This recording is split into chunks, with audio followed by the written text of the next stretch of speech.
want you to imagine that you go to a dealership, you buy a car for $50,000, and the dealership calls you in a couple days and says, hey, we only received $20,000. What happened? And then you do some research and find out, well, the bank took $30,000. I don't think you would be too happy. And a couple months ago, that happened in the cryptocurrency industry, but there were a couple more zeros added. Today, we're going to take a look at the update to the cryptocurrency industry. Austin, if there's one thing that I love to talk about, it's cryptocurrency. And so today, it's going to be fun because there's all kinds of different moving parts to this.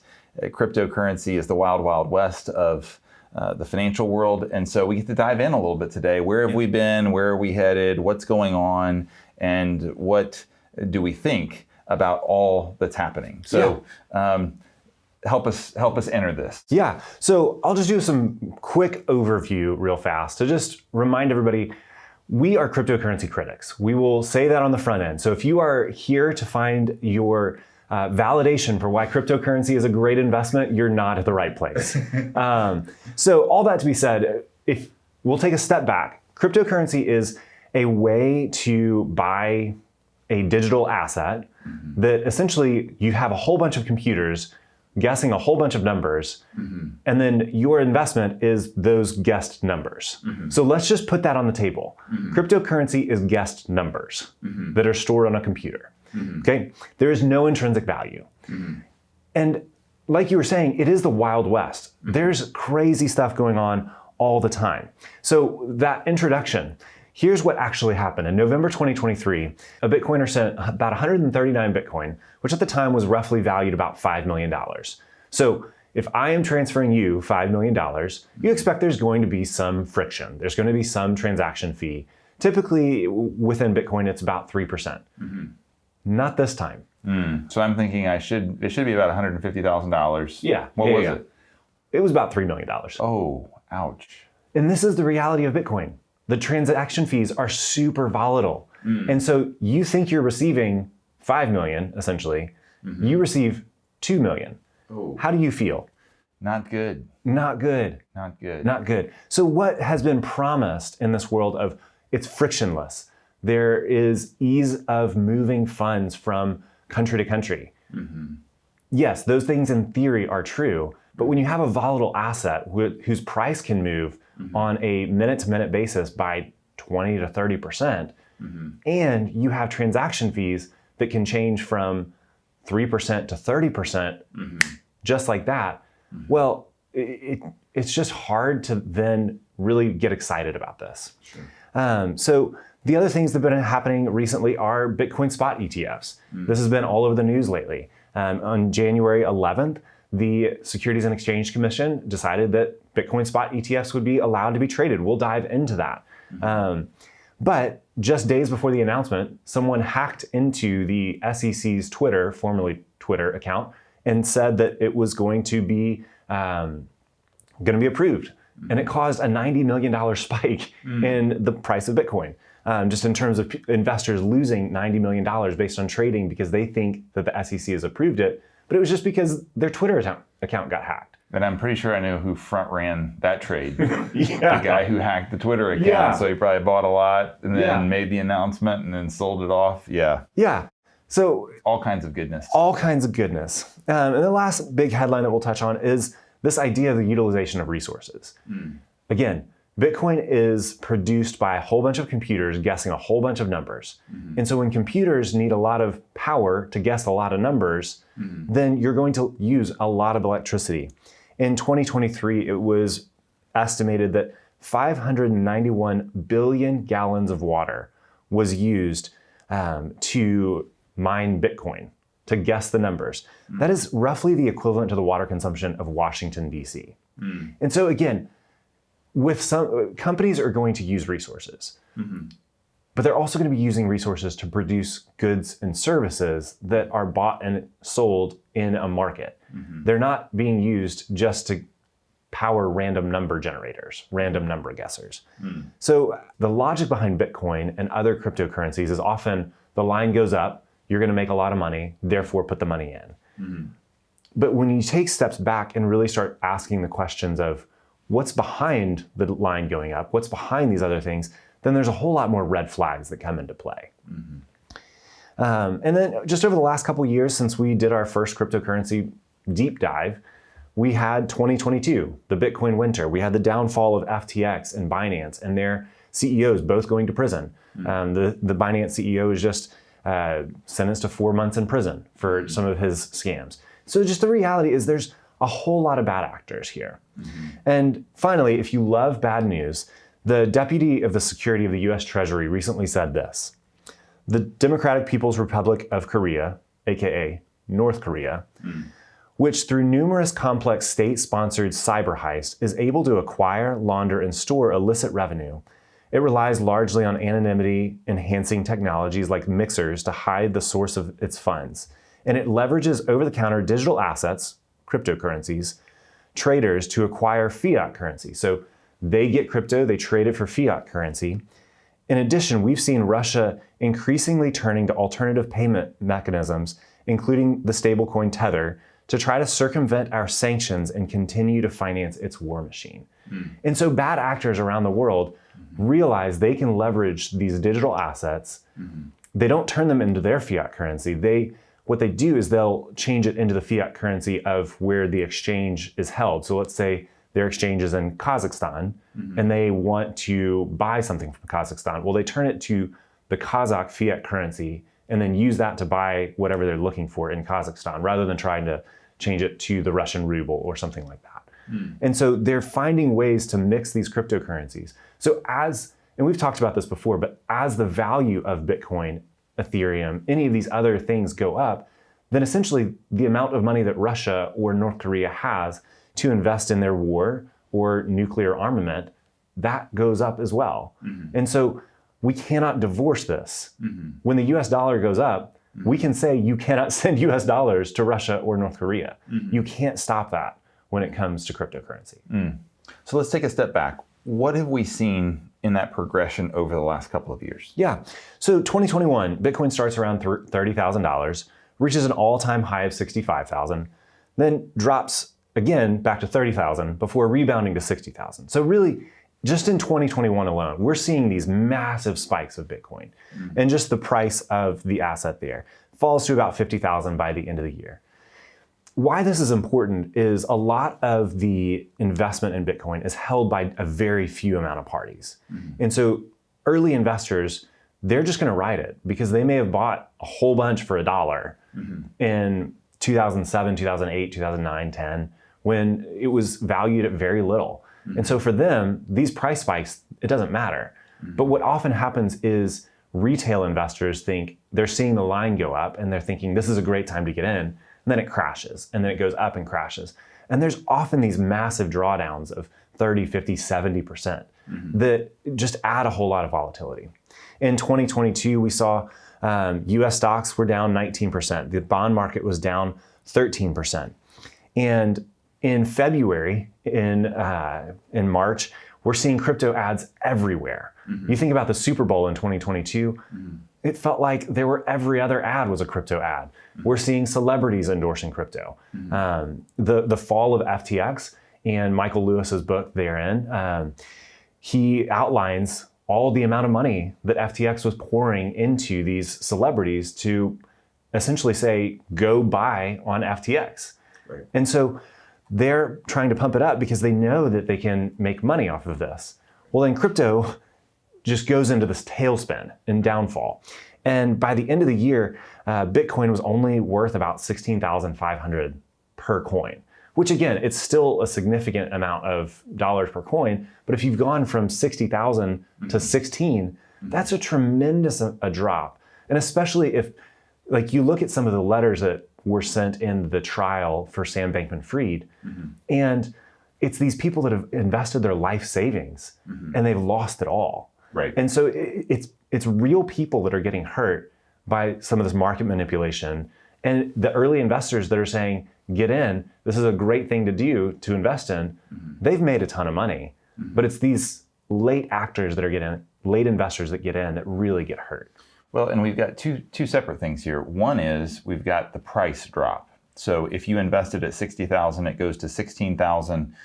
you're losing something like 65%, 70% of the value, actually. Yeah. But that's just provided that you're actually on an exchange that was still operational. Right. Because there's also the potential for fraud, which is, your investment goes to zero. Yes. So we've got two different pieces there, and sometimes people think, well, it's going to be more secure or more safe because it's outside of the purview of the U.S. government or whoever regulator they're concerned with. But in fact, the amount of theft in the crypto world is just staggering. Yeah. Well, and to your point there's even more as you dive into that. If your money is stolen by a fraudster and it's based on your bank account or credit card, there's insurance to make you whole. So if you notice it and you call your bank and say, hey, there's a fraudulent charge on my debit card, there's a fraudulent charge on my credit card, they will make you whole. Right. And we've got that both on the investment side too. Yeah. Now, investments go up and down, but if there's fraud, right, things are stolen, then we've got SIPC insurance. On the banking side, we've got FDIC insurance, even if the whole bank goes under. Right. Yeah. But we don't with these crypto exchanges. Right. Yeah. So according to the website, Web3 is going great. As of the day of recording, May 2nd, 2024, $72.8 billion has been lost to crypto hacks, scams, frauds, or other disasters since January 1st, 2021. 72 billion. This is money that does not come back. Right. Unless there is a lawsuit that's brought. So we think about the FTX lawsuit. It is believed that investors will receive some of their money back, but there's a whole lot tied up in bankruptcy court. Right. So even if the whole $8 billion that was stolen or lost goes back into a pool to be redistributed to investors, well, there's a whole lot that's being taken by the bankruptcy court. Well, and attorneys are going to get their 30% or whatever it is that they're going to take for negotiating all of it. Yeah. So let's talk, it going mainstream. Yeah. So we've got this sense that there's potential for exchanges to go under, to be hacked.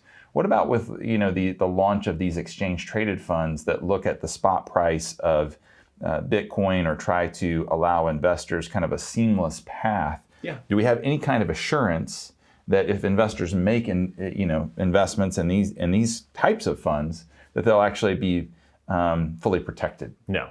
Oh, okay. Yeah. Okay. So when you invest in a Bitcoin spot ETF, you are essentially saying, I want to participate with the price movement of Bitcoin. Okay. And so what the ETF is supposed to do is they hold the underlying Bitcoin investment.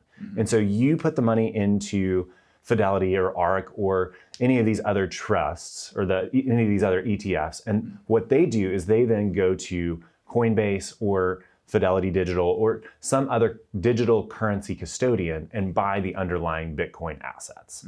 And so essentially you are, by investing in this ETF, you're investing in the price movement of that Bitcoin. And so the ETF is responsible for then going to the market, buying the coin, so that those underlying assets are there. So that's kind of how it works. But again, like we saw earlier, there's transaction fees.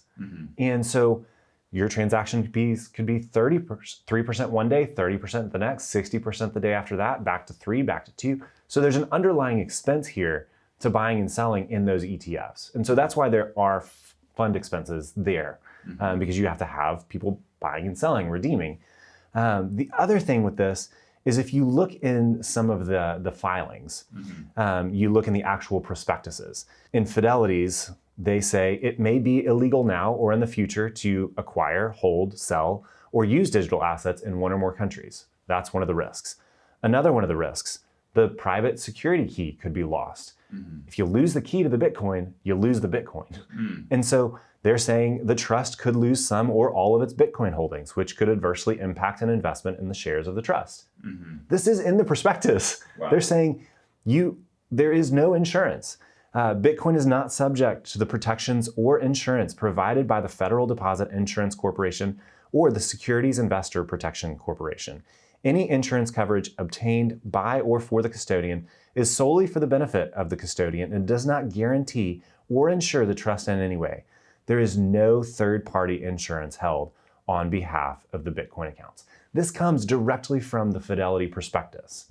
They are saying there is no protection. If Coinbase is hacked, if they go into a lawsuit with the SEC, which they are in, and lose the lawsuit, and should Coinbase go under, all these trusts that have their assets at Coinbase, what's going to happen? Yeah, we don't have any real knowledge of the direction there. Now, ostensibly, you could say Fidelity is a large institution that has better operating procedures than most of us do individually. Yeah. So it's probably a path that may have some level of better operational control. But we see even within their disclosures, these are disclosures that are very unlike what we would see in a typical ETF or mutual fund, because they're basically saying, the custodian that we use, where we're putting the funds, we're not even sure that it'll be there tomorrow. Yeah. And you shouldn't either. Yeah. And there's no insurance that can provide that assurance either. Right. So we've got all these kinds of disclaimers that, every one of these funds is going to have some level of disclosure, but these are over the top because we're in the wild, wild west. Right. And to your point, Charles Schwab says, despite the SEC's recent approval of spot Bitcoin ETFs, cryptocurrencies still lack a regulatory structure like stocks.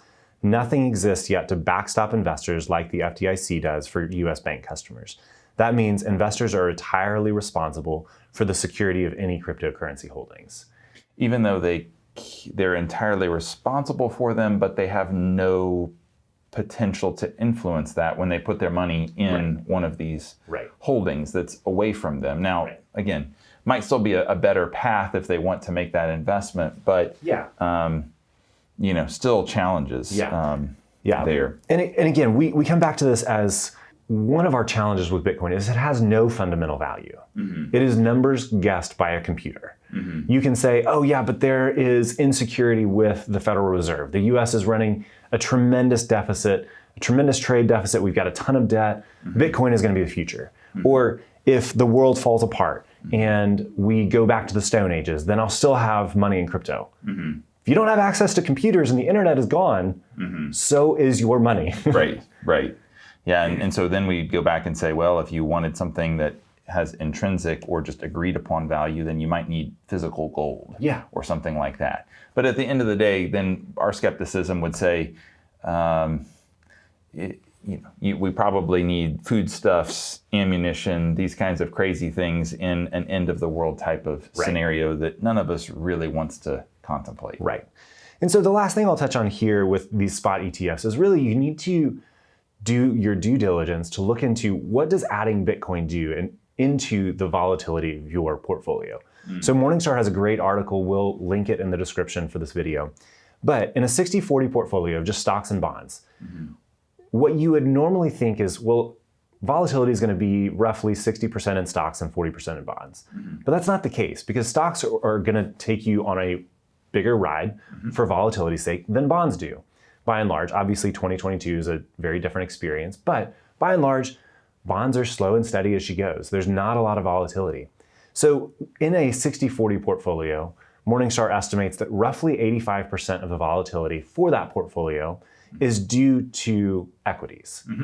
And so what they explored in this article is, okay, if you were to drop your equity allocation from 60% to 59% and add 1% of Bitcoin, what does that do to the contribution risk of that Bitcoin? Well, 1% adds about 3% volatility. Ooh. Yeah, it's a lot, but you're like, okay, I can maybe stomach 3%. You go to 2%, it adds 7% volatility. So again, you're just taking 2% and it's contributing 7 extra percent to the volatility metrics. A 5% allocation to Bitcoin. Again, you're taking away from equities, you're adding Bitcoin, adds 20% volatility. A 10% allocation adds about 41%. If you take 25% of your equities and add 25% Bitcoin, you're adding about 83% volatility. This is the contribution risk to that overall portfolio. It nearly doubles the standard deviation of a 60-40 portfolio just by adding 25% of Bitcoin.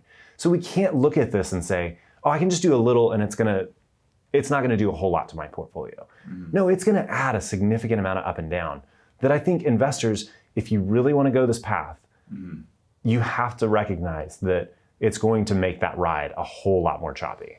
Well, we saw that in 2022. We saw it double and then half and then double and then almost half again. The amount of fluctuation there was just remarkable in 1 year. Yeah. We don't see that in stocks. I mean, the worst year in recent memory, or the worst time period in recent memory, we saw stocks drop about a third of their value in 30 days at the start of the COVID lockdown, but then recover by the end of the year in a much slower and steadier way than what we would see with Bitcoin, which is a much more jagged return. Right. So those are all reasons why we would say, again, take extreme caution. We are not going to recommend cryptocurrency for clients. But again, if you still think that this is a path forward, know that those are risks. There are extreme risks in this situation. And so take everything we say and really consider this. So the last piece is just the darker side of crypto. And the reality here is, if we look over the last 6 years, groups like the Lazarus Group, which is North Korean funded, have netted North Korea around $3 billion of additional crypto from different money laundering techniques, different theft techniques. There was a situation where about $625 million of stolen cryptocurrency was taken from the Axie Infinity network. These are all well-known, well-documented hacks that have been perpetrated by North Korean state-sponsored cryptocurrency attacks. And so what happens is they go in, they steal the funds, they send them into all these mixers that essentially change things around, move things around, and then they send them out to other networks, and then they do the same thing. And so these mixers essentially try to hide who is the one doing the acting. And so it makes it really hard. NPR called these the ultimate money laundering tool. Right. And so that's really what's happening. North Korea, other bad actors are stealing funds, mixing it up, sending it out, and people are getting hurt. And then those funds are being used to propagate things like around half of the North Korean nuclear weapons program is being funded by stolen cryptocurrency. Like, these are things that you're participating with, and you just have to recognize that that's part of this industry. So one of the other pieces that we just have to recognize, and Molly White, a cryptocurrency critic, she has a really long release video that she did a couple months ago about the Binance trial. And if you are skeptical of cryptocurrency, or you want to know about how some of these exchanges work and the wild, wild west nature of it, I would highly recommend you watch her video. It's really good. We'll link it in the description below. But she cites some of the criminal activity that Binance knew that was on their platform. In a February 2019 chat, a Binance compliance employee wrote, quote, "We need a banner saying, 'Is washing drug money too hard these days? Come to Binance. We got cake for you,' end quote. At a latter point, discussing customers from Russia, one of their CFOs, or chief compliance officer, said, like, come on, they're here for crime. They know that these actors are on their platform, and they are doing nothing to try to change it. And so, again, we say, I don't want to participate with criminal activity. I don't want to do anything that's going to harm other individuals. We come back to this really often. One of the most damaging things that we see with the cryptocurrency industry is its complicit nature with online sexual exploitation of children. And on that front, they say, quote, "They knew about customers that were sending or receiving money from marketplaces that sold child sexual abuse material. Although they did shut down some of those accounts, Binance never filed any suspicious activity reports, meaning they never alerted law enforcement to this activity," end quote. And this is just the reality. I was reading an article yesterday that is talking about one of these coins called Monero. And that is one of the biggest trafficking, the child sexual exploitation of children materials. They use Monero because it's a privacy token. And so they're choosing, they know that they can privately transact in this token and not be caught. And like, if you can avoid it, avoid it. Right. Why would you want to participate with us? Right. I think today, Spencer, the reality is, if you invest in cryptocurrency, yeah, the line could go up. You could have gotten in at the end of 2022 and seen cryptocurrency prices for Bitcoin go from 16,000 to 60,000 or 70,000, whatever it's at right now. It has gone up. And people are going to try to convince you it's a good decision. But really consider, what are you funding as that line goes up? What are you wasting in terms of natural resources? And consider, in some of these places that these mines exist, it really negatively impacts the neighbors around it. They say sometimes it's like a freight train driving by 24/7. And so when we look at this, let's not just take it and say, line goes up, more money, good. No, let's peel the layer back and say, is this really worth investing in? Is it worth the volatility? Is it worth helping fund nuclear armament? Is it worth giving money to child sexual exploitation? We would say no. Well, and is it funding something that contributes to human flourishing? Yeah. I mean, at the end of the day, and we have seen those investments go up at times, but it's off its all-time high even as we speak. There's no guarantee that it doesn't go down another 50% in the next month. Right. It's just very, very difficult to peg any kind of value, because it's not like Apple in that it's making iPhones that they sell with significant margin. Right. It's not like they're producing anything other than there are transactions that cost a tremendous amount, both in terms of natural resources and even in terms of transaction fees, and just don't have the same level of monitoring that we come accustomed to, with a Visa transaction or some other monitored one. Yeah. Well, we hope you enjoyed this video on cryptocurrency. If you have questions, feel free to leave them in the comments below. Clients, we'd love to have a conversation with you about why you should not invest in cryptocurrency.